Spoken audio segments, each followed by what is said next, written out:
오늘은 사무엘하 11장 1절부터 5절을 본문으로 죄의 유혹에는 예외가 없다라는 제목으로 잠시 주의 말씀을 전하겠습니다. 예외라는 말, 우리가 많이 사용하는 단어입니다. 이 말은 사전적으로 일반적인 통례나 정해진 규칙에서 벗어난다라는 뜻을 가지고 있습니다. 어떤 일을 진행할 때나 그리고 규칙을 정할 때 우리는 예외 조항을 둡니다. 왜냐하면 하나의 통례나 그리고 규칙이 우리의 모든 복잡한 모든 상황들에 다 적용되어질 수 없기 때문이죠. 때로는 예측할 수 없는 상황들이 발생할 수도 있고요. 여러 가지 변수들이 일어날 수 있기 때문입니다. 그래서 우리가 어떤 법이나 그리고 규칙이나 조항이나 그리고 어떤 일을 우리가 기획하고 진행하는 데 있어서 늘 우리는 거의 예외 조항을 두게 되어집니다. 하지만 우리가 예외가 없는 경우들이 있습니다. 예외가 없는 것이 있죠. 그것이 뭐냐면 오늘 설교의 제목처럼 죄의 유혹입니다. 죄의 유혹에서는 누구도 제외될 수 없고 어떤 장소도 제외일 수 있는 곳은 없습니다. 죄의 유혹이 없는 곳, 죄의 유혹과 상관없는 곳은 한 곳밖에 없죠. 천국밖에 없습니다. 우리가 이 땅을 살아가는 모든 삶의 자리와 모든 시간에는요, 늘 사단으로부터의 오는 유혹 그리고 죄의 모습이 우리 가운데 가까이 있습니다. 따라서 이 타락한 이 세상에서 이 죄의 유혹은 우리가 피할 수 없는 부분임을 우리는 인정해야 합니다. 나는 절대로 유혹에 넘어지지 않는다. 나는 유혹에 넘어가지 않는 사람이다 라고 우리가 자신하는 것 자체가 교만입니다. 그리고 그 교만하면 우리는 더 쉽게 무너질 수 있습니다. 그 유혹은요, 사람을 피해 다니지 않습니다. 어떤 장소도 피해 다니는 것이 없습니다. 영성이 좋은 사람도, 영성이 나쁜 사람도, 나이가 많은 사람도, 나이가 적은 사람도, 신앙의 연조가 짧은 사람도, 신앙의 연조가 긴 사람도 다 이 죄의 유혹 앞에 우리는 다 노출되어 있다는 것입니다. 그래서 오늘 예수님께서는요, 우리에게 기도를 가르쳐 주실 때 어떻게 가르쳐 주셨냐면 우리를 시험에 들게 마옵시고 다만 악에서 구하옵소서라고 기도하라고 가르쳐 주셨습니다. 그리고 히브리서 기자는 이렇게 말하였습니다. 히브리서 3장 13절부터 14절에 오직 오늘이라 일컫는 동안에 매일 피차 권면하여 너희 중에 누구든지 죄의 유혹으로 강팍해 됨을 면하라. 우리가 시작할 때 확실한 것을 끝까지 견고히 잡으면 그리스도와 함께 참여한 자가 되리라 라고 말하였습니다. 오늘 우리가 주님이 오시는 그날까지 죄의 유혹을 피하고 그리고 죄의 유혹으로부터 우리가 이기며 예수 그리스도를 믿고 하나님의 자녀로 시작할 때 잡았던 확실한 것을 붙잡고 놓치지 않기 위해서 우리는 어떻게 살아가야 되는지, 우리는 무엇을 알아야 되고 무엇을 실천해야 되는지에 대해서 오늘 본문을 통해서 잠시 살펴보고자 합니다. 첫 번째, 죄의 유혹은 예외가 없기 때문에 그 누구도 방심해서는 안 됩니다. 오늘 본문의 이야기는요, 다윗의 일생에 새로운 분수령을 긋는 그런 역사적인 사건에 대해서 기록하고 있습니다. 사무엘하 10장까지는요, 다윗은 거의 완벽한 존재입니다. 신앙인의 모델이라고 얘기할 수 있고요, 거의 완벽에 가까운 예배자라고 할 수 있을 정도로 하나님을 경외하고 그리고 하나님 앞에 신실한 모습을 보여주었던 다윗이었습니다. 하지만 오늘 사무엘하 11장에서 보여주는 다윗의 모습은요, 이전에 내가 알고 있었던 다윗이 맞나 싶을 정도로 전혀 다른 다윗의 모습을 우리에게 보여주고 있습니다. 말도 안 되는 지금 죄를 짓고 있죠. 너무나 끔찍하고 그리고 추잡한 죄를 지금 짓고 있습니다. 오늘 다윗은요, 사도행전 13장 22절에 보시면 패하시고 다윗을 왕으로 세우시고 증거하여 가라사대 내가 이새의 아들 다윗을 만나니 내 마음에 합한 사람이라 내 뜻을 다 이루게 하리라 하시더니 라고 기록하고 있습니다. 하나님께서 내 마음에 합한 자라라고 어떻게 보면 성경에 유일하게 칭찬하셨던 사람이 다윗이었습니다. 그런데 오늘 다윗의 삶을 보면요, 그렇게 칭찬하실 만 하지요. 정직한 삶을 살았어요. 늘 하나님을 높이고 찬양했습니다. 하나님을 찬양하면서 정말로 온몸으로 춤을 추면서 하나님을 높였습니다. 시편의 많은 부분이 다윗이 쓴 시입니다.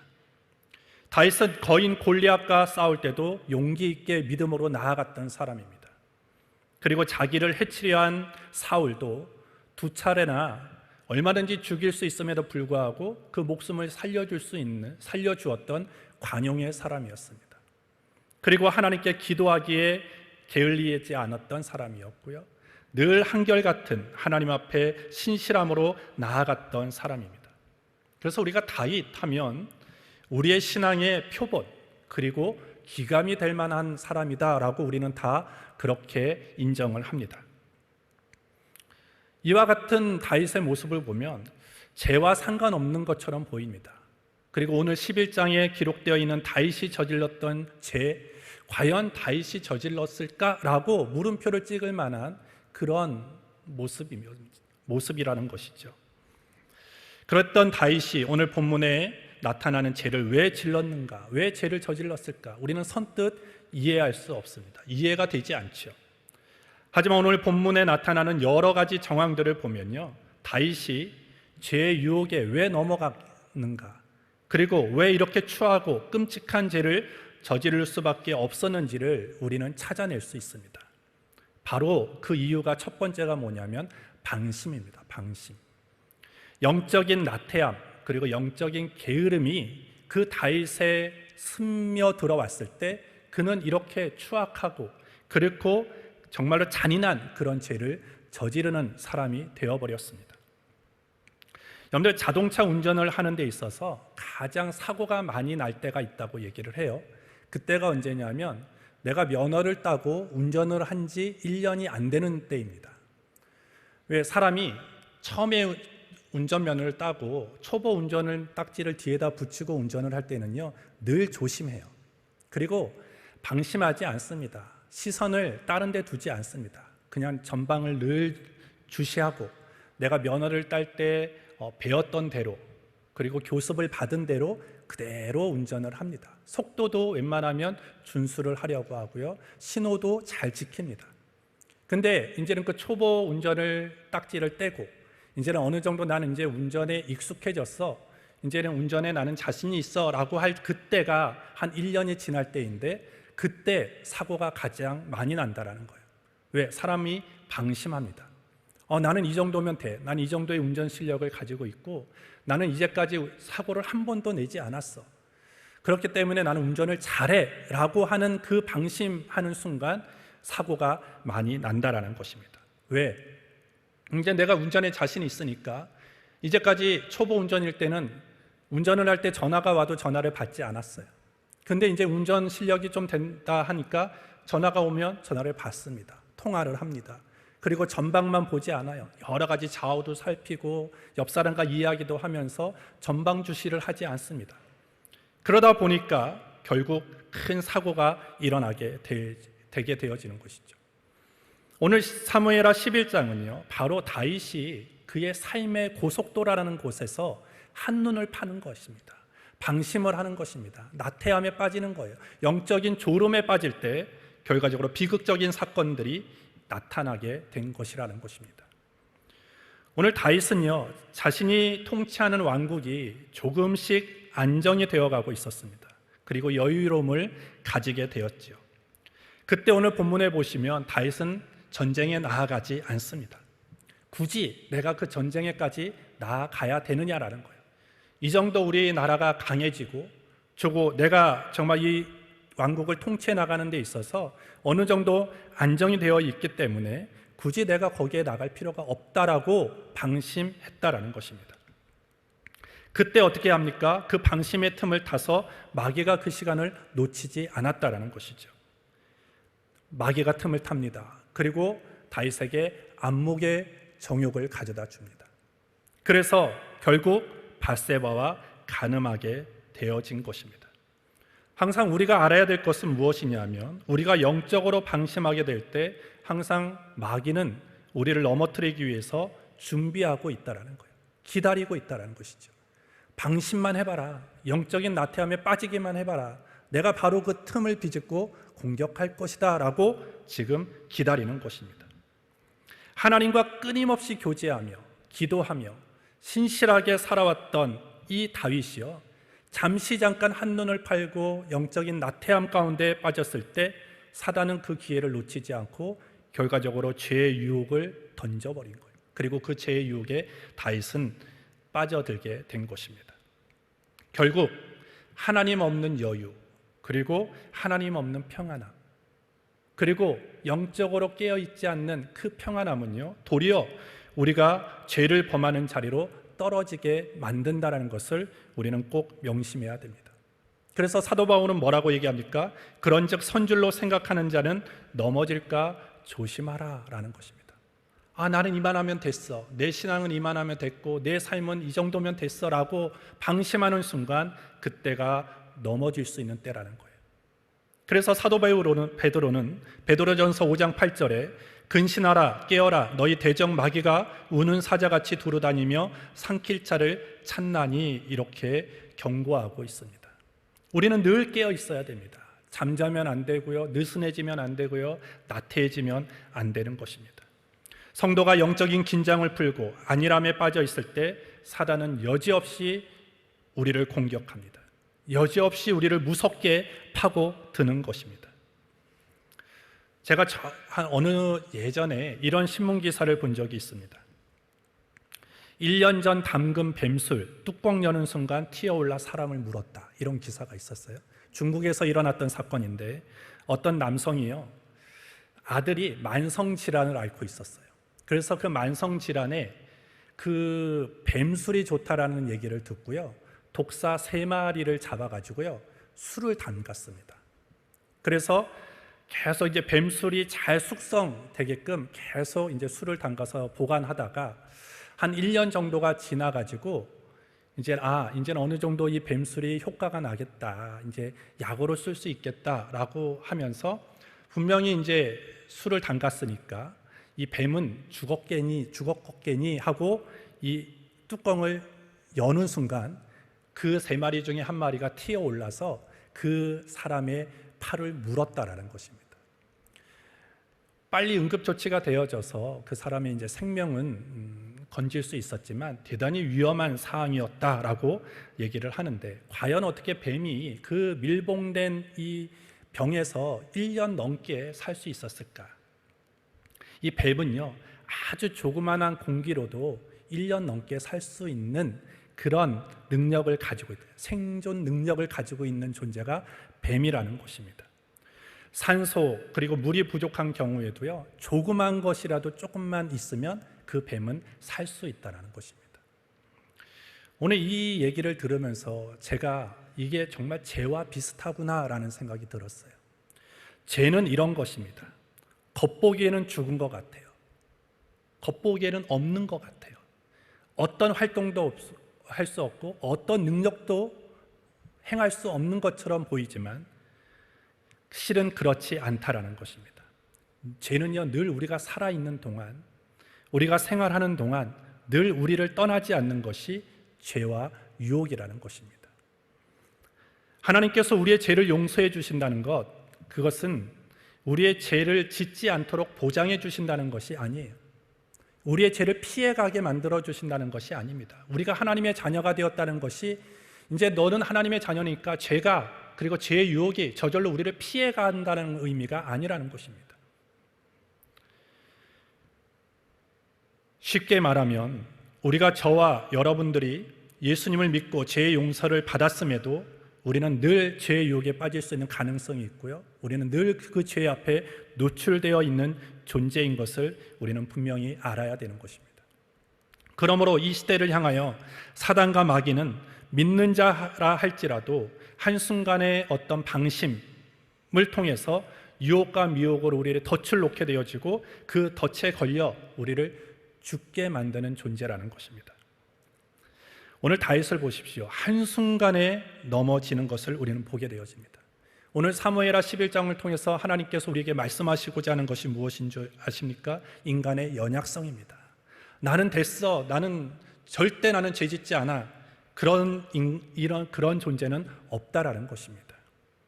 우리는 한순간도 우리는 방심해서는 안 돼요. 그래서 어떤 유명한 신학자는 이런 얘기를 했습니다. 우리 모두는 언제나 하나님 앞에서 초신자여야 한다. 하나님의 은혜가 아니면 한순간도 존재할 수 없는, 추락할 수밖에 없는 연약한 존재라는 것을 늘 인정하고, 우리는 늘 죄성에 노출되어 있고 죄성의 지배를 받고 있다는 것을 늘 알기에 늘 하나님의 은혜 앞으로 나아가야만 하는 존재라는 것을 우리는 꼭 기억해야 된다는 거예요. 그런 긴장의 끈을 놓지 않을 때 우리는 영적인 태만에 빠지지 않고 죄의 유혹에 넘어지지 않게 되어진다는 것입니다. 따라서 오늘 우리는 늘 항상 겸손하게 하나님의 은혜를 구하고 하나님의 능력을 구하는 삶이 되어지기를 주의 이름으로 축복합니다. 스스로 괜찮다고 여기지 마십시오. 그때가 속절없이 무너질 수 있는 그런 시간인 것을 알고 오늘 다윗의 모습을 통해서 다시 한번 우리의 모습을 점검해 보기를 예수님의 이름으로 축복합니다. 두 번째로, 내가 있어야 될 자리와 때를 놓치지 않아야 하는 것입니다.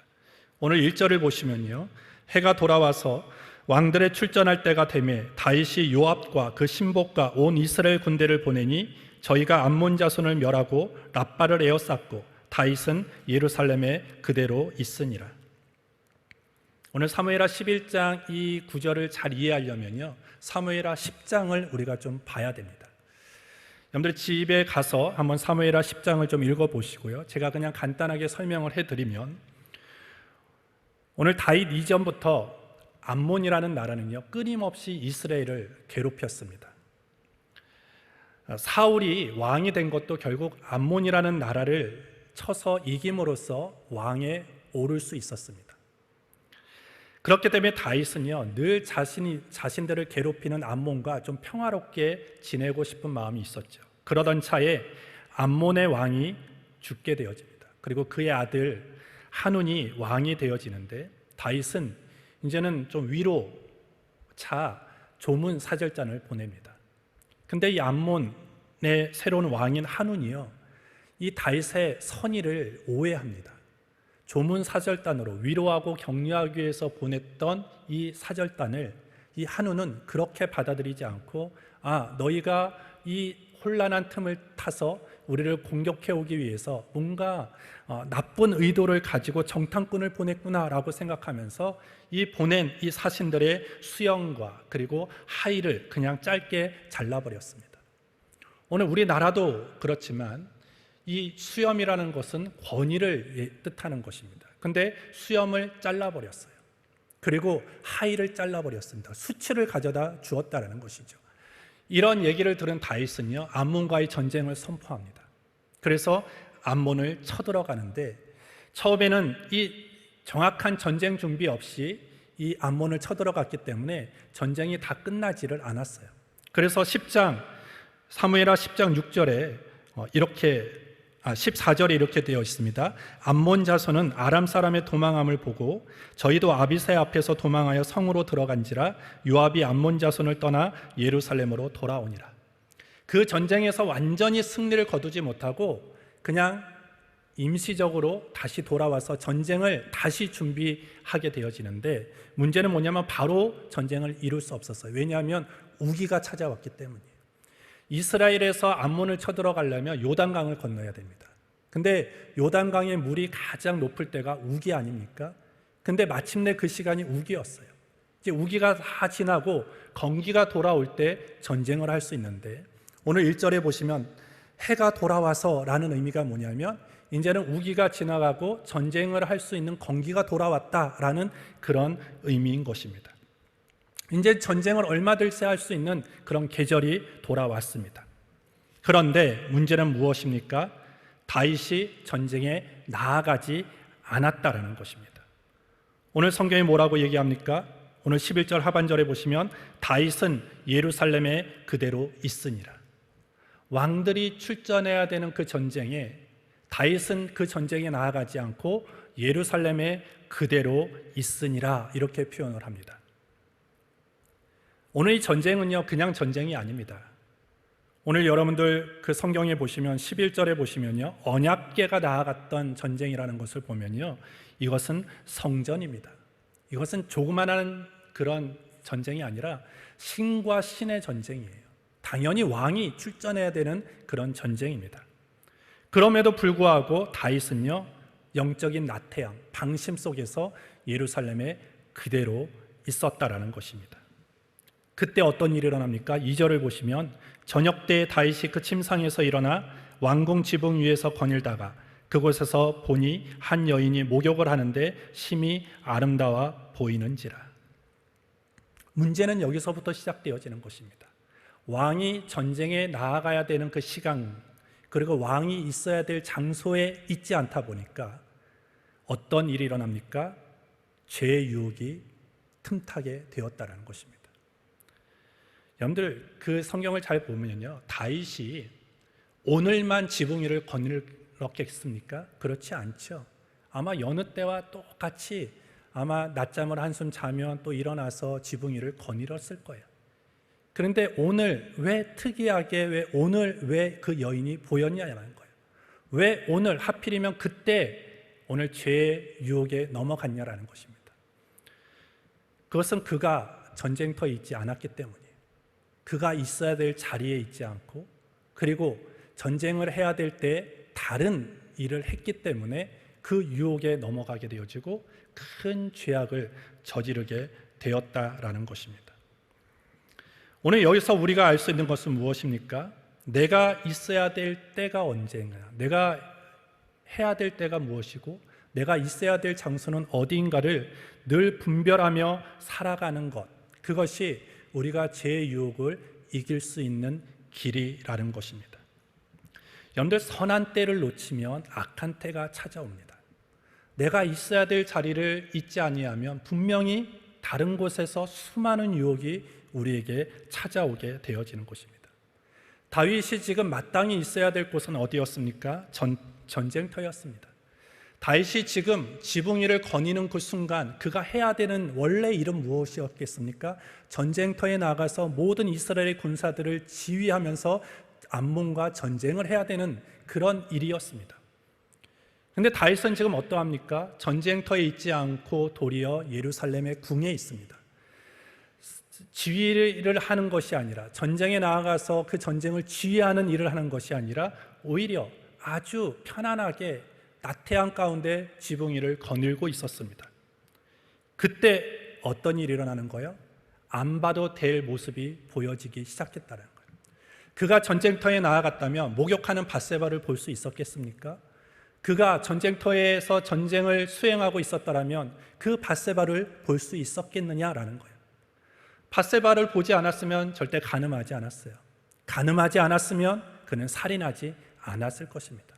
한 가정을 파괴하지도 않았을 뿐더러 그 죄로 인해서 이스라엘의 왕국이 퇴락의 길로 떨어지지 않았을 것이다 라는 것입니다. 여러분들, 사물이든 사람이든 있어야 될 자리에 있는 것이 가장 빛이 납니다. 저는 식당에 가서요, 뭔가 거기에서 서빙해 주시는 분이 뭔가 이렇게 반찬을 놔주시잖아요.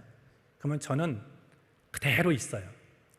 처음에는 제가 이렇게 편한 대로 좀 편하게 그릇을 놓으라고 제가 이렇게 이동도 해주고 그랬는데 한 번 혼났어요. 왜냐하면 그냥 제가 두는 대로 두세요. 그게 훨씬 편하고 훨씬 가지런하게 놓을 수 있는 거니까 그냥 제가 놓도록 놔두세요. 그 얘기를 들은부터는 내 생각대로 그 자리를 옮기면 안 되겠구나. 오늘 이 서빙해 주시는 분의 만에 어떤 법칙이 있구나, 질서가 있구나, 그리고 그 자리가 가장 아름다운 자리구나 라는 것을 알게 되었습니다. 여러분들, 가정도 마찬가지예요. 가정에서도 여러분들 가구나 이런 것들이 있어야 될 자리에 있어야 됩니다.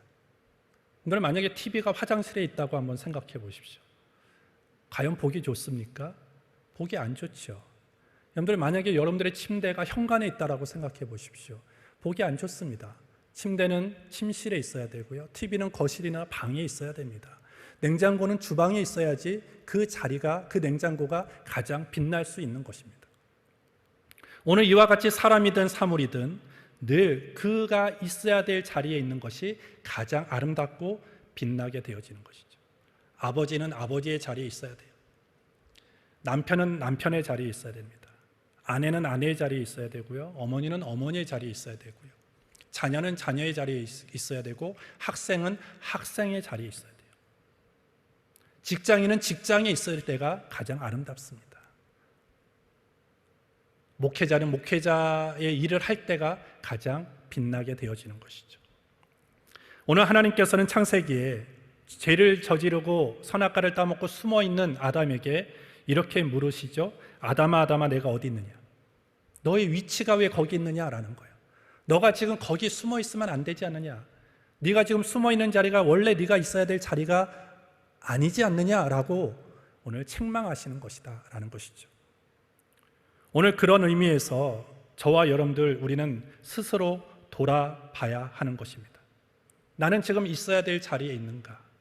내가 지금 해야 될 시간에 내가 해야 될 일을 지금 잘 하고 있는가? 그것을 우리는 점검해야 되는 것입니다. 여러분들, 기차가 제일 아름다운 것은 선로에 있을 때입니다. 근데 우리가 이렇게 여행지나 어떤 휴가지에 가면 배가 산 위에 있을 때가 있어요. 그죠? 참 좋죠. 산 위에 배에 올라가서 커피 한 잔 마시는 거 참 좋습니다. 하지만 그렇게 아름다워 보이지는 않습니다. 배가 가장 아름다운 것은 산에 있을 때가 아니라 항구에 있을 때고 바다에 떠 있을 때이죠. 오늘 우리도 내가 있을 자리에서 탈선해 있지는 않는가, 벗어나 있지 않는가를 우리는 늘 확인해야 되는 것입니다. 하나님이 기뻐하시는 그 자리에 내가 있는가? 하나님이 나를 부르신 목적에 합당한 곳에 내가 서 있는가? 하나님이 나를 부르신 목적대로 나는 지금 그 사명을 감당하고 있는가? 우리는 늘 그것을 확인해야지만 우리는 죄의 유혹에 빠지지 않게 되어져요.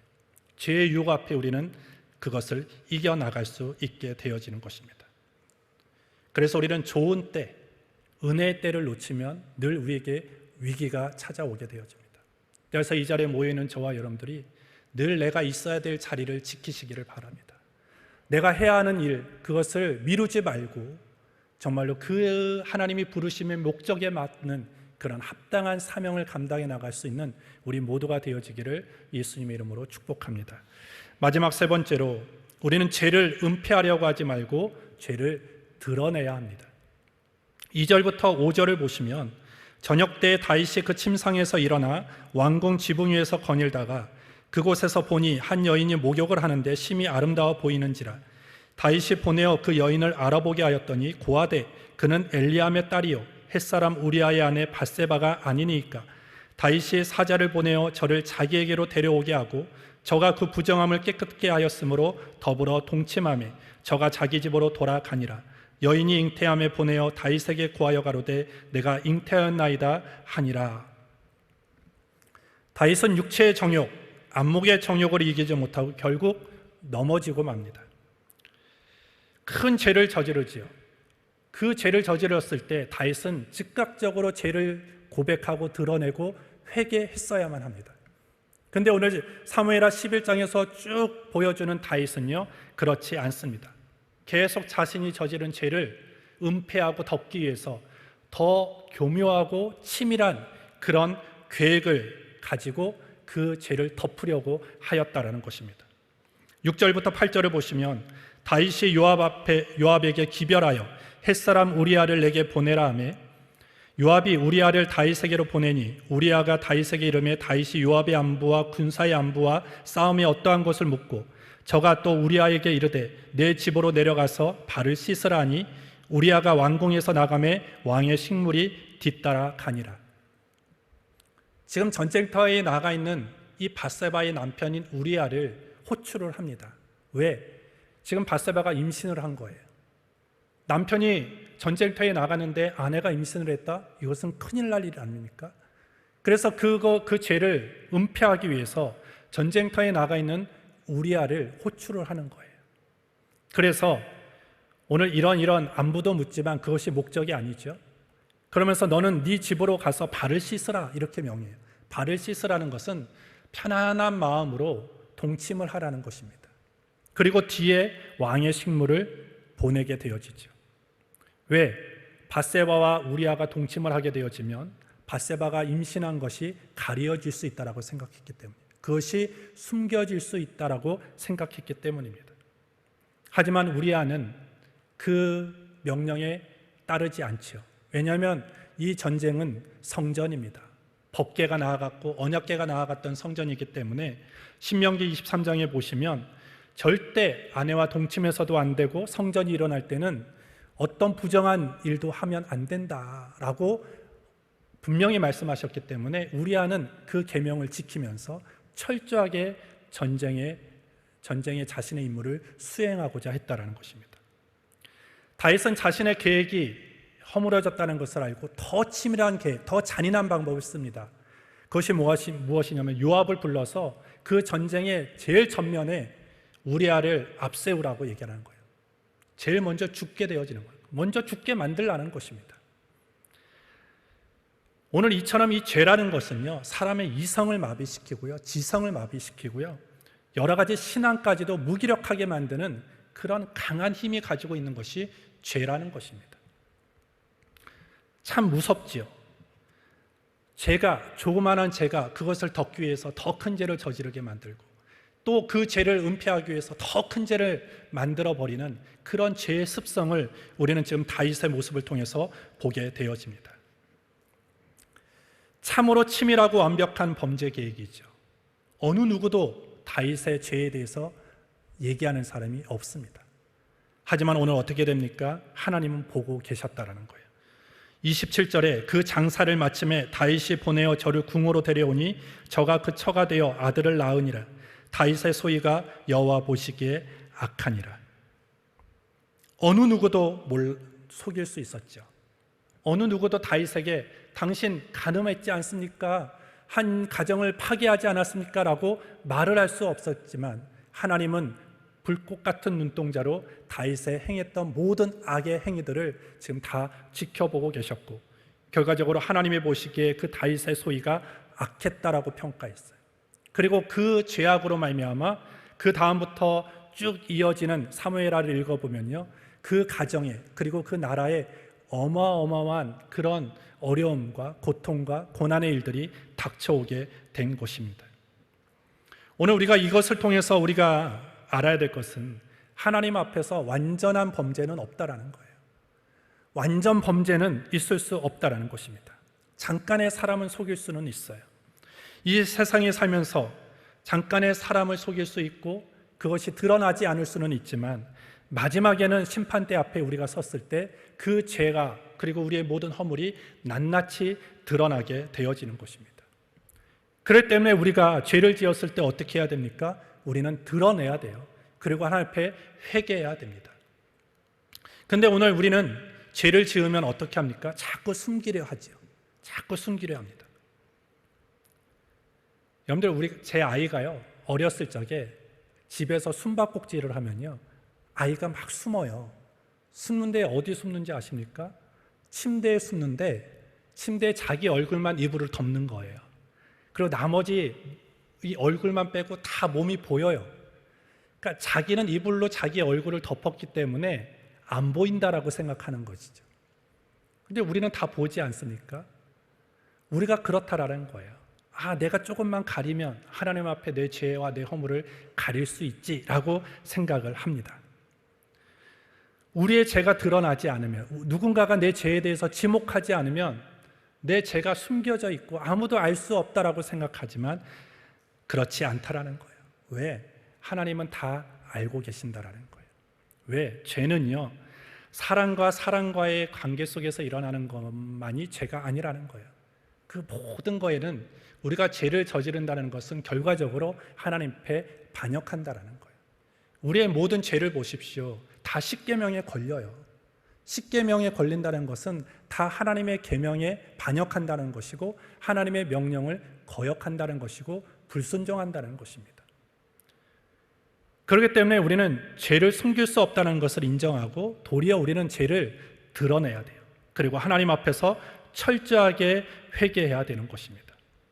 죄로부터 해방은요, 숨긴다고 죄로부터 해방될 수 있는 게 아니라 정말로 내가 죄로부터 해방되기 위해서는요, 하나님의 능력을 의지해야 돼요.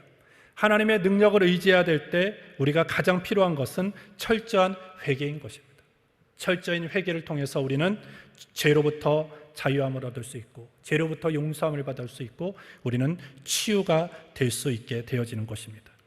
요한 1서 1장 8절부터 9절에 만일 우리가 죄 없다 하면 스스로 속이고 또 진리가 우리 속에 있지 아니할 것이요 만일 우리가 우리 죄를 자백하면 저는 미쁘시고 의로우사 우리 죄를 사하시며 모든 불의에서 우리를 깨끗게 하실 것이요 잠언 28장 13절에 자기의 죄를 숨기는 자는 형통치 못하나 죄를 자복하고 버리는 자는 불쌍히 여김을 받으리라.